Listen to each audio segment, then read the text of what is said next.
Drama serial कैसी तेरी खुदगर्जी की आने वाली एपिसोड में आप देखेंगे आखिरकार शमशेर की वालदा की तदफीन हो जाती है। वहीं शमशेर फिर अपनी वालदा की कब्र पर जाता है और अपनी वालदा से माफ़ी मांगता है कि मॉम मुझे प्लीज़ माफ़ कर देना। मैंने जो कुछ भी किया है सिर्फ़ और सिर्फ अपने प्यार की खातिर किया था, लेकिन मुझे नहीं मालूम था कि आप यूं ही मुझे छोड़कर चली जाएंगी। मैं बिल्कुल अकेला हो गया हूँ। मेरा महक के बाद आपके सिवा कोई भी नहीं था। मैं बिल्कुल टूट चुका हूँ मॉम, लेकिन बाबा साहब ने जो आपके साथ किया वो मैं बिल्कुल भी माफ़ नहीं करूँगा। दोस्तों, शमशेर को तो ये बिल्कुल मालूम नहीं कि मॉम उसको आखिरी वक्त में पुकार रही थी, लेकिन बाबा साहब ने अपनी अना की वजह से शमशेर को नहीं बुलाया और मम्मी जी को यही कहते रहे कि शमशेर का फ़ोन बंद आ रहा है।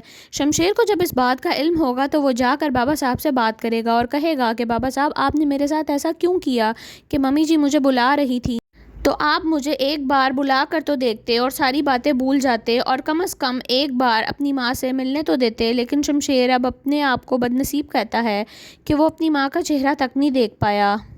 दूसरी तरफ महक शमशेर से पूछती है कि आप कहाँ गए थे।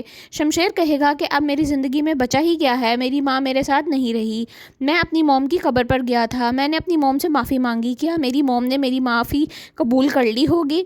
महक कहेगी, शमशेर तुम गलत नहीं हो, तुम इस सब का ज़िम्मेदार खुद को क्यों ठहरा रहे हो। ये सब तो बाबा साहब का प्लान था। तुम्हें तो मालूम ही है कि आंटी तो बाबा साहब के सामने कुछ बोलती भी नहीं थी और उन्होंने तो मुझे भी कबूल कर लिया था। बस वो तुम्हारे बाबा साहब की वजह से तुमसे खफा थी। बाकी आंटी ने कभी भी तुम्हारे बारे में कभी बुरा नहीं सोचा, इसलिए तुम भी ये सब अपने दिल से निकाल दो कि तुम कसूरवार हो। इसके बाद महक और शमशेर दोनों बाबा साहब के पास जाएंगे। ड्रामे की मज़ीद स्टोरी जानने के लिए चैनल को सब्सक्राइब और वीडियो को लाइक कर दें और बेल नोटिफिकेशन ज़रूर ऑन कर लें ताकि हमारी हर नई आने वाली वीडियो आप तक बआसानी पहुंच सके। शुक्रिया।